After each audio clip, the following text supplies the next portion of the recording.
much. So here we are talking about Wayward Pines coming to Fox on May 14th. Yes. And it's going to come to Fox here in the United States and in about 125 countries around the world on the same day, they tell me. To be. I got totally intrigued seeing it on the season finale of Empire. Oh, good. How about Terrence Howard and Empire? That up. He's unbelievable. I mean, he's so good in our show, and we had him before he even got cast in Empire. We were still shooting. He came to the set and said, I just got cast in this new show. We were all like, yeah, whatever. Come to work to our set right now. And we were like into our own world. We had no idea what was to become. I hope it seems like a very exciting time for Fox right now, and I hope that people really will watch this show because it's different than anything else that you'll see on network television. It does look very different. It really reminds me of something you see on one of the streaming services where they're taking major chances. Absolutely. It has a very mysterious, dark, stylish edge that's very different than most of what you see. The world of it is very unique. We have tried to make it feel like a movie, and each episode is like a little movie. There's great reveals and great suspense in each episode, and then there's an overriding larger reveal that will happen in episode 5 that'll blow your mind. It's one of the reasons Night Shyamalan wanted to do the pilot. When he read it, he couldn't believe when he learned what the truth of it was, and he's the master of reveals and surprises, so it really works on that level.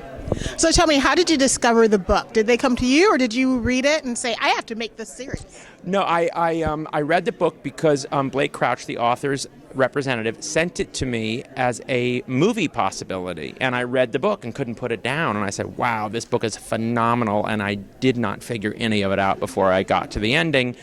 But it's so complex and interesting and layered, I think it deserves to be told in a longer format. So that was what was exciting about, we could do this as a limited series, and it was the way to tell the story in the most fulfilling way. Okay.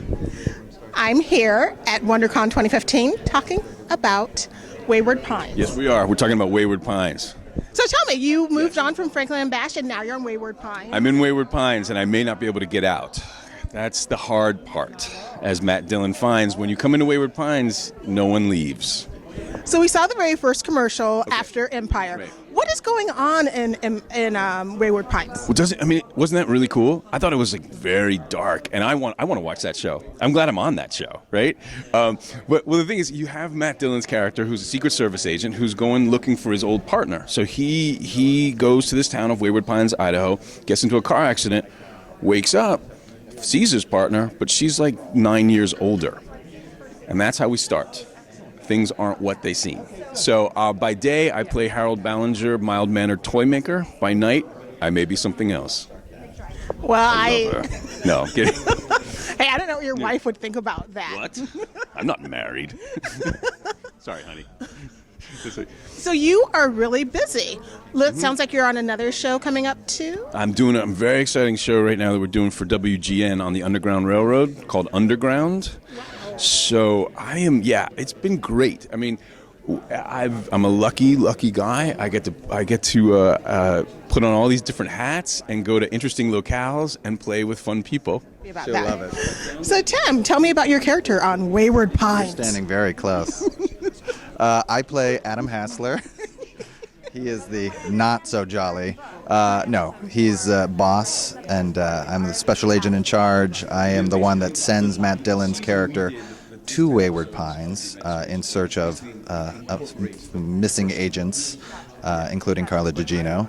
And I have a lot of history with Matt's character and his wife, Shannon Sossaman. I was at the birth of their son, and we go way back, which begs the question: why does Adam Hassler send Matt Dillon on this mission from which it is having a hard time returning to? Interesting. Now, did you read the book before you started filming? I actually, I'm a huge Game of Thrones fan, and I made a choice based on what happened with Game of Thrones that I was not going to read because there's so much a wealth of knowledge, and I didn't want to know the fate of my character. And the problem was there's a lot of fans of the books, and there's a lot of people that will tweet in potential spoilers. They'll be like, what a badass you are, Adam Hassler. And I say, let me get to the next script. I haven't quite seen this one, but it all came full circle. So then in the end, I broke down and I said I need to know it all.